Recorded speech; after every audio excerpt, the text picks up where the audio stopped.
Assalamualaikum warahmatullahi wabarakatuh. Saya Cindy Suryani dari kelas PAID. Saya Neferiatul Muawana dari kelas PAID. Kami dari kelompok 9 akan mempresentasikan makalah kami yang berjudul Teori Blended Learning untuk memenuhi mata kuliah pembelajaran PAI berbasis TIK. Yang pertama akan disampaikan oleh Mbak Cindy. Yang pertama, pengertian teori blended learning. Blended learning berasal dari dua kata, blended dan learning. Blended berarti kombinasi yang baik, sedangkan learning adalah pembelajaran. Jadi, teori blended learning adalah suatu kombinasi pembelajaran yang semula tatap muka atau face to face, kemudian dipadukan dengan pembelajaran secara virtual.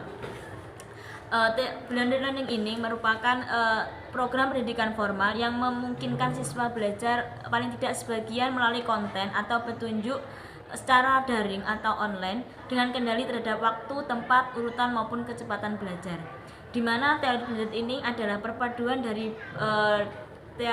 beberapa teori yang merupakan bagian dari lanskap pembelajaran pendidikan di perguruan tinggi. Bukan hanya untuk program-program berbasis kampus, tapi juga program yang dirancang bagi pembelajaran jarak jauh bagi komunitas pembelajaran dan praktik profesional. Teori blended learning ini sudah banyak digunakan di beberapa sekolah, di mana ada beberapa komponen pembelajaran yang dicampur menjadi satu sebagai bentuk pembelajaran blended learning. Komponen yang pertama yaitu pembelajaran online learning, kemudian yang kedua pembelajaran tatap muka, dan yang ketiga adalah belajar mandiri.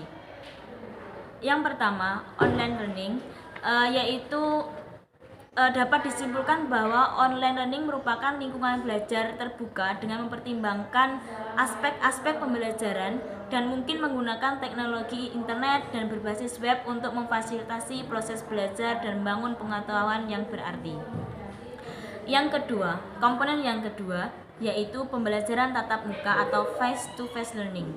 Pembelajaran tatap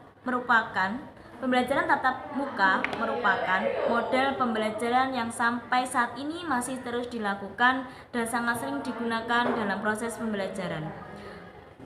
Yang ketiga yaitu belajar mandiri atau individualized learning, yaitu salah satu bentuk aktivitas model pembelajaran pada blended learning adalah belajar mandiri ini, yaitu peserta didik dapat belajar mandiri dengan cara mengakses informasi atau materi pembelajaran secara via online, internet.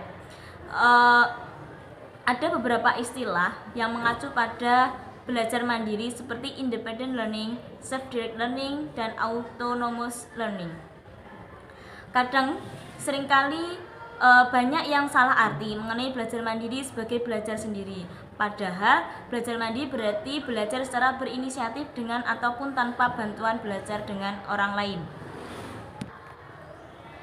Selanjutnya, implementasi metode blended learning.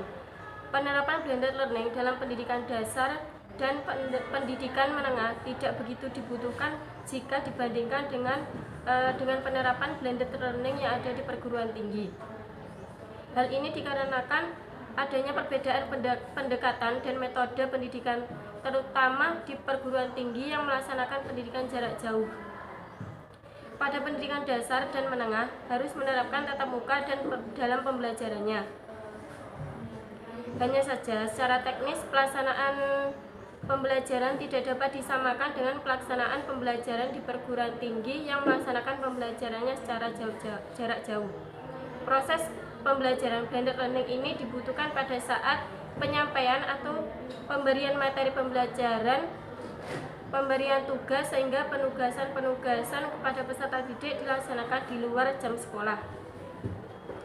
Contohnya yang kita sedang jalani sekarang, karena ada isu global virus corona, akhirnya pembelajaran yang awalnya tatap muka menjadi diganti dengan kuliah daring atau online, baik itu live event yang secara sinkron dalam waktu dan tempat yang sama, atau classroom atau waktu sama dan tempat berbeda, atau virtual classroom, ataupun dengan menggunakan self-paced learning, yaitu yang mengombinasikan pembelajaran mandiri yang memungkinkan peserta didik belajar kapan saja, di mana saja, baik yang bersifat teks maupun multimedia based. Bahkan bahan ajar konteks saat ini dapat disampaikan secara online maupun offline. Kemudian kelebihan dan kekurangan metode blended learning. Kelebihan blended learning diantaranya yang pertama yaitu dapat digunakan untuk mencapai pembelajaran kapan saja dan di mana saja. Yang kedua, pembelajaran terjadi secara mandiri dan konvensional. Yang ketiga, pembelajaran lebih efektif dan efisien. Yang keempat, meningkatkan aksesibilitas. Yang kelima, pembelajaran menjadi lebih luas dan tidak kaku. Selanjutnya, kekurangan blended learning. Yang pertama, media yang dibutuhkan sangat beragam sehingga sulit diterapkan apabila sarana dan prasarana tidak mendukung. Yang kedua, tidak meratanya fasilitas yang dimiliki pembelajaran seperti komputer dan akses internet. Yang ketiga, kekurangan pengetahuan masyarakat terhadap penggunaan teknologi. Yang keempat, tidak meratanya fasilitas yang dimiliki pelajar sehingga komputer dan akses seperti komputer dan akses internet. Yang kelima, membutuhkan strategi pembelajaran yang tepat untuk dapat memaksimalkan potensi dari blended learning. Tadi sudah Mbak Ning jelaskan kan tentang kelebihan dan kekurangan mengenai teori blended learning.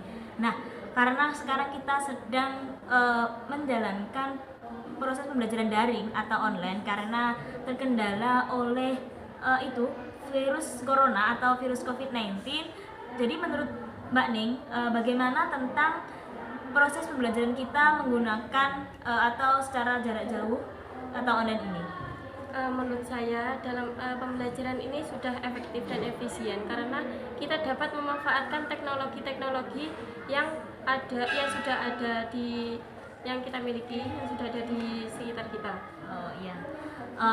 Tadi kita lupa menyampaikan bahwasanya untuk proses pembelajaran PAI dalam dunia pendidikan agama Islam kita juga sangat sekarang sudah luas sekali, di mana kita dapat mencontohkan atau memberikan beberapa contoh kepada peserta didik mengenai seputar materi pendidikan agama Islam. Contohnya, ketika kita menyampaikan materi pendidikan agama Islam tentang berwudu atau toharoh, contoh saja toharoh, kita dapat menampilkan sebuah audio video tentang cara toharoh. Kita menampilkan, menyajikan kepada peserta didik tentang video toharoh, tentang membersihkan najis mukhafafah, mutawasithah, dan mughaladah. Jadi peserta didik setelah kita sajikan tentang video bertoharoh, peserta didik dapat menangkapnya, kemudian dapat mendiskusikan bersama teman-temannya, lalu nanti ketika di akhir bisa ditanyakan kepada gurunya. Itu contoh pembelajaran tentang fikih.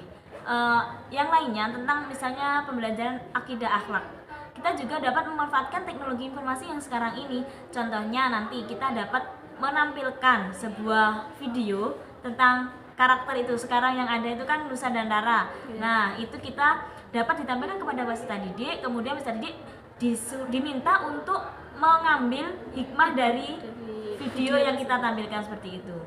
Mungkin itu yang dapat kita sampaikan tentang materi teori blended learning dalam pembelajaran berbasis TIK. Apabila ada kurangnya dari kelompok kami mohon maaf. Ada kurangnya mohon maaf. Akhiran, wassalamualaikum warahmatullahi wabarakatuh.